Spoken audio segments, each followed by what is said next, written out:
Okay, now that everything is dry, we're going to go in and we're going to start with another layer. And on this layer, we're going to cut some circles. Now, how do you cut circles? You all know how to do this. But it's good to find some paper. Now, a little insert like this that's a little bit thicker than newspaper is really good because you can feel it has a little bit of a covering on it, so it's a little bit more stable than regular newspaper. And so that's a good piece of paper to get. Need to get something that's a little bit of thickness to it, not a whole lot. You can use regular paper if you want to, but it will buckle up a little bit on you. Okay, then you just take your circle, whatever size you want, and then you just take, and I take a pen. You can take a pencil, but it's easier to see a pen. And you just go around it, voila, like that. Take it, take a pair of scissors, and cut. And when you cut with scissors, and you're cutting something like this, instead of going like this, try to make it a continuous cut. And just gradually, see, I've just messed up there. Just gradually go around as much as you can, move it around with one cut. Now, when you do that, it's less likely to be bumpy, quite as bumpy as when you go like this. Okay? So, but do as best you can, and then get 3 of those cut out. Once you have 3 of those cut out, then you're going to come in and you're going to start looking at what you've got here. And there's such a thing as what's called the center of interest. It's a place where you want people to look first on your composition, on your page. There is one way of doing it. You can do a tit-tat-toe, and where those lines cross here, here, here, or here are good spots for your center of interest. Now, I'm thinking I'm going to do it right here. Now, when I get people to look right here, I've got to make them look throughout the rest of it. So as I'm putting things down, I'm going to keep in mind that I need bridges that's going to connect all of these areas to here and bring my eye back to here. So this is going to be the most important part right here. Now, it's going to fight with this because this is very important right now. But we'll manage it. But right now, in my head, this is going to be my area. So to help emphasize that area, I'm going to take some tape, and here's my tape, and I'm using painter's tape, and I'm taking a fairly long strand. It doesn't have to go from edge to edge, and I'm going to tear it. Now I'm going to tear off both edges so that my edge will be a little bit rough. I don't want it to be a perfect tear. And let's see, keep it under the video thing. Okay, now that's one edge. I'm going to go in on the other edge. I'm going to tear it. This makes it a little bit more interesting, not quite so geometric. You've got everything that's sharp-edged here, so let's just do a little variety. Okay, so I'm going to put this going kind of like this on here. Okay, then I'm going to get another one, and I might do it that's just a different length, just so it's not boring. So I'll do a different length. And again, I'm going to take both edges off, just so they feel like they belong together. And as I do that,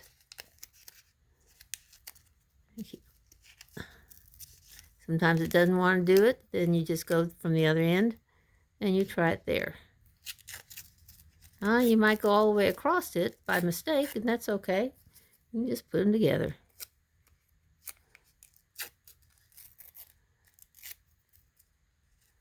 But what you're wanting to do is to have a rough edge. Somewhat of a rough edge, an organic edge. It's what's called organic instead of geometric. Okay, now I can do it perfect like that, or I can do it kind of off like that. I think I'm going to do it off like that. It's a little bit more interesting like that. Okay, now I'm just going to rub it down a little bit so that all the ends are down. And then I'm going to take these little pieces of tape that I took off of here, and I'm going to make them into little circles. And those little circles like that where the sticky is out, I'm going to put on the back of my little circles. In other words, waste not, want not. And that's going to help keep my little circles I'm going to put down here someplace in place. Now, do I want to put this one right here with this one? I don't think so.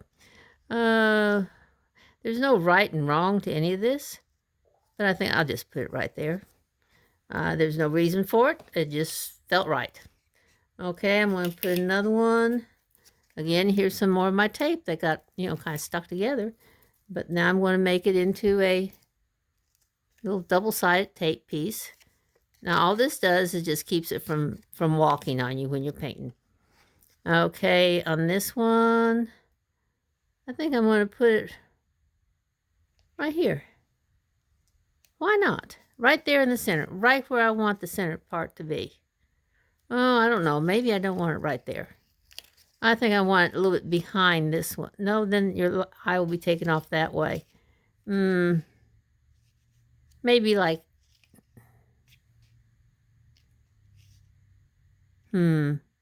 maybe I want a smaller one there. Yeah, I think I want a smaller one there. Okay, see, these are all, and there's no, like I said, there's no right and wrong decision, but this is where experience kind of comes in. The more you do, the more you've messed up, and you kind of say, oh, I know that'll be another mess up, so then I'm going to go this way. And so the more experience you have of mess ups, the more correct or near correct decisions you can make. Okay, well, let's get this one now that we've got some big ones over here. We don't have much down here or here, but we don't have, okay, we're just going to go ahead and put this one down here. Okay, there we go. That's as good as, Okay, now, we're going to do one more thing. We're going to go in here, and we are going to put a stencil down. Now, a stencil is just, you can buy them. They're not very expensive, or you could make them yourself, or you can find something that has holes in it. If you have a hole puncher, you can just punch holes in a piece of paper and use it. But I'm going to look at these 3 stencils that I have here. There are 3 stencils. One has holes in it, one has directional lines, and one's kind of organic. But it's still a direction. It almost looks like a tire track. Okay, so if I go in here with this definite arrow type thing, then if I put it right in here, that would definitely make this feel like it is a center of interest. That would really make it strong. Now, if I do this, this repeats. And, I can put this all around in different places. You don't have to just do it right there. In fact, don't do it right there like that in big square. But when you put it on, you might want to put, and that reflects the circles. And so that's kind of nice that you have something going on like that. Now, this is not circles, but it's almost. And it's really different. So, and it's like a tire track. And if I put it, say, right in through here, that might make it very interesting. So I look at it like this. If I go like this, kind of go up through there just a little bit.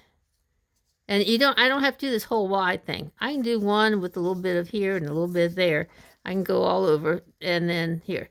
Okay, now how am I going to get paint on this and get it down here? What I'm going to do is I'm going to use a sponge. Now this sponge right here that I'm using is just a little wedge that you use to put makeup on.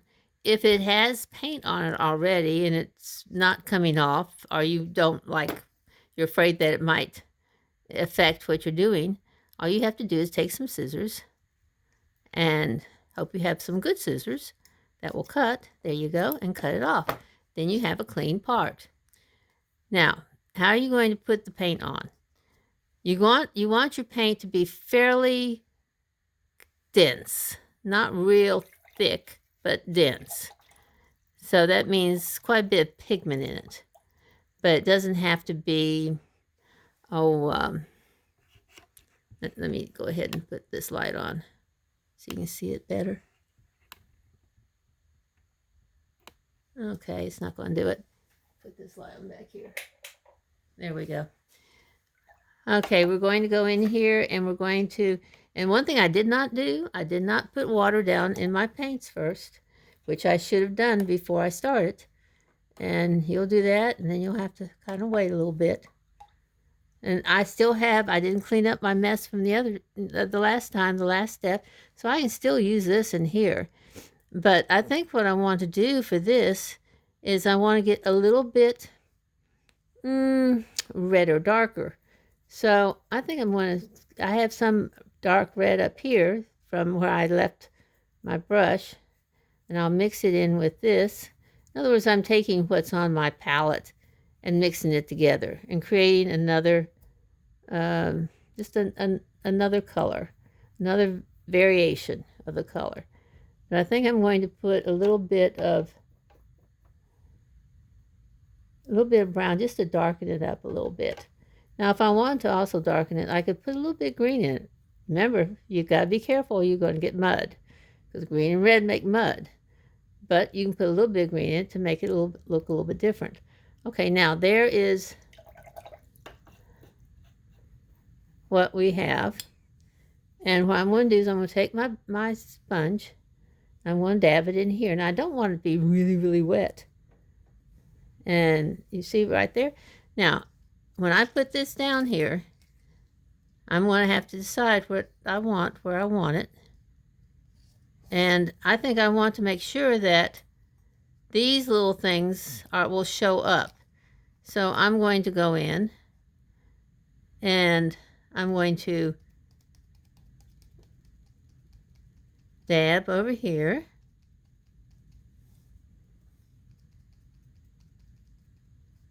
And then you can kind of brush it too. Now notice right here where you see these little white things that are coming up, that's where the acrylic was. All of a sudden that's showing up.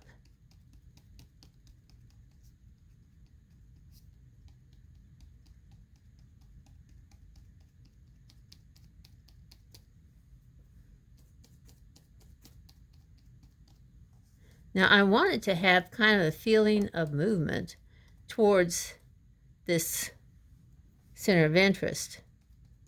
So I am going to kind of pull it out like that. And then just pull it up. And voila, you've got something that looks very interesting. And then I'm going to pull this through these and still coming back up here through to this. Right there. There we go. And now I'm starting to run out of paint. So do I panic? Nope. I just go in and mix up some more paint. Now when I mix up more paint, okay, now I just went into the yellow. Now I can't go back into the yellow because I just got my brush kind of dirty. And I want to save some of that color, so I'm going to squeeze it onto the palette brush, the palette, and then I'm going to clean out my brush a little bit. And I'm going to come in here and pick up some red and get back to the darker color. And again, I want to save some of my paint. I don't want to just wash it away because this is what I need. And I think that'll be okay. It doesn't have to match what I just did. And when I'm doing, if I were in the middle of this, would it have to match? No. Now I'm going to go all the way around this little one. It happened to be right there in the middle of it. So that will help distinguish that roundness.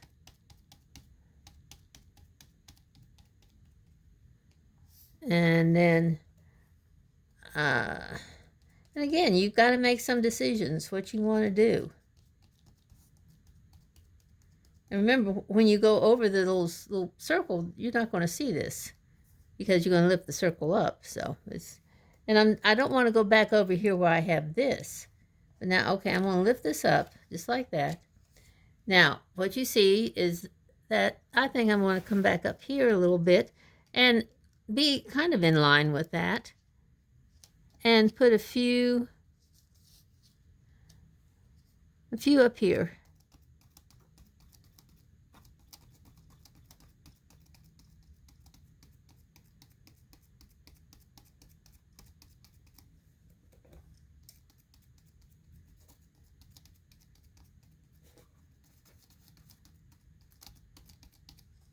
Now, do I have to just have 2 right there and that? No. I think I need to have a little, in other words, don't just have things just in one spot. 3 is always a good way of 3 is comfortable, visually comfortable. So what I'm going to do now is I'm going to put it over this, but now I'm going to go through do I want to go through both of them, or do I just want to go through one of them? And maybe I want it to go this way. And maybe I just want, say, just one of these. So if I just want one of those, I can put a piece of paper over the rest of it. So when I blot it, it's going to kind of protect the rest of it so I don't get that in there. Okay. That will work, I think. Let's see.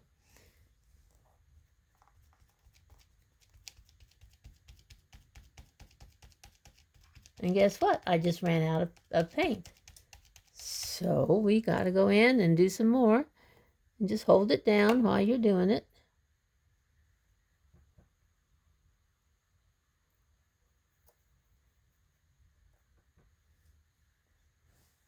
I have to lift up so I can squeeze my brush, but just don't let it move. If it does, then big deal. You can just put it down similar to where it is. Anytime you have something you say, oh, I made a mistake, say, no, I planned it that way. They'll think that you're brilliant.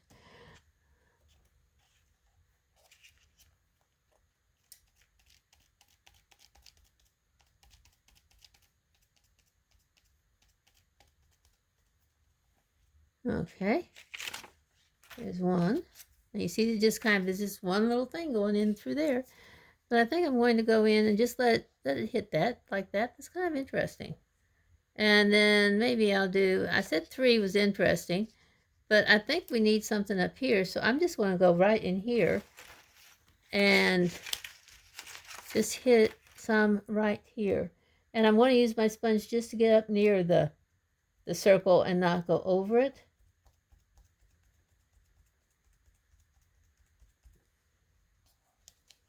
Just like that. Okay, there we go. Now we're going to take these off. We see where the circle is. No, I don't see where that circle is. When you don't see where the circle is, what do? Put it back on and just draw it. Because you're going to go around this one too. And this one you can draw a little bit lighter with your pencil, because it's not the very first drawing, and this will be. Okay. And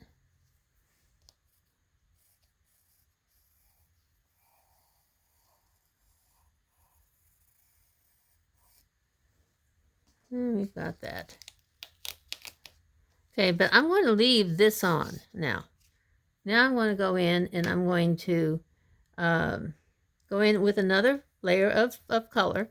And this time it's going to be a lot more. I think I'm going to put a little bit of blue with it, which will make it a little bit more purple. And so I'm going to put my red down, if you can see that. I'm going to put some red in. Now this red has some yellow in it, so that's okay. And remember, blue and yellow make green. So am I going to get mud? I might. And if I do, then I just push it either warm or cool. Okay, I'm going to try and use this kind of light blue, and it's not coming off the brush very well because I didn't wet it first.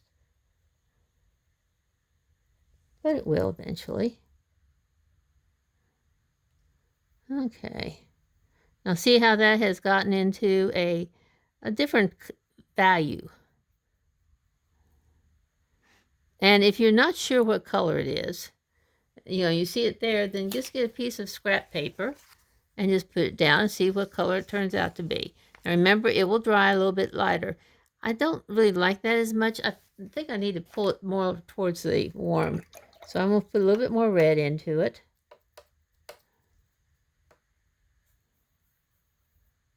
Now, that's a little bit better. Now, what I'm going to do is I'm going to come in here around my circles again. Again, attacking from the outside edge. Now, this brush is loaded. This is really loaded. Now, do I want to go in and bring this on? I can bring this on out. Again, I don't want those, I don't want to waste all that paint. So I will just hopefully not let it dry if I can get all of this on before. Now when I hit some of the other spots here, okay, now I'm going to go in and get some water on my brush, and I'm not going to put it on the sponge because I want to kind of get this really watered. See how it's starting to stain or hold there onto the paper. This paper is kind of absorbent, so it will do this faster than your really good paper. Now, did I go into that circle there a little bit? Yeah, I did. But that's okay. I plan to do that. Okay, now I'm going to go around these little things also that I did.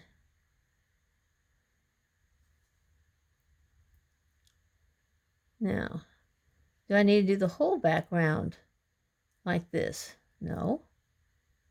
Okay, now as I do this, I'm going to go ahead and stop talking and go fast forward so you kind of see what's going on. But see how this kind of got, it will disappear with time, so don't worry about it. But I'm going to go ahead and pull it on out. You just don't want a lot of that to show. Okay, I'm going to pull around this. Okay.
Okay, now I've pretty much gone around a lot of it. I haven't done everything, but I've done, ooh, I don't like that right there, so I'm going to try to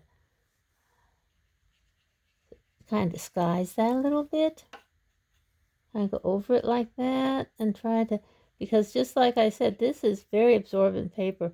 If you had the more expensive paper, you'd have more time to manipulate it. You could decide whether you want to keep it right there or not. But you know, this is just, you're learning. You're finding out these things as you do it. So now I'm going to let this dry, but before I do that, I am going to find a toothbrush. Where did I put the toothbrush? Okay. I have a toothbrush here someplace, and I'm going to get the toothbrush.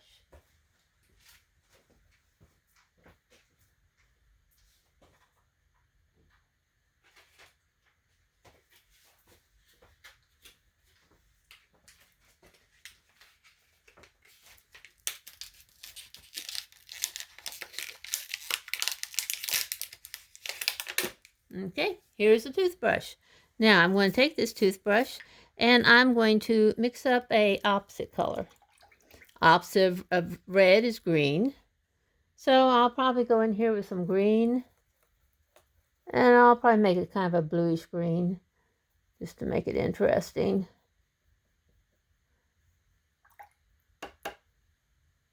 Take some of this blue that I had before. I might make it a little bit different blue. Again, if I had all my colors all wet, you know, this would go a little bit faster. But now, I can go like this. I don't know if you can see it. No, you can't see it because I don't have this. There we go. Now, I've made a little bundle of color right here. Now, how am I going to get that on here? I'm going to flick it.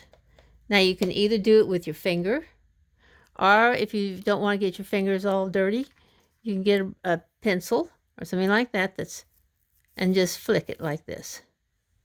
You can flick it. But now when you flick it, be sure that the person over there on the other side of you is not getting flicked also.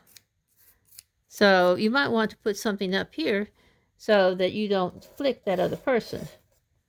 And all this does is just puts a little bit of interest in there, and this is going to dry.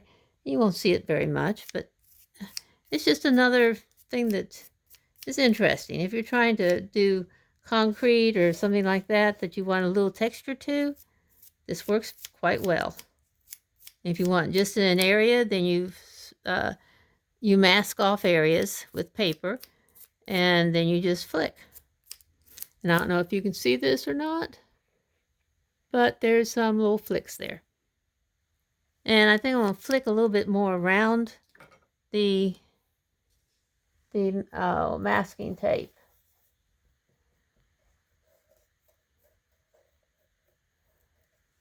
So I'm going to try to get as much off the brush as I can. See right there. There we go. Maybe I can do it like that. I just have to get it on there so I can flick it off. There we go. Now we'll let it dry.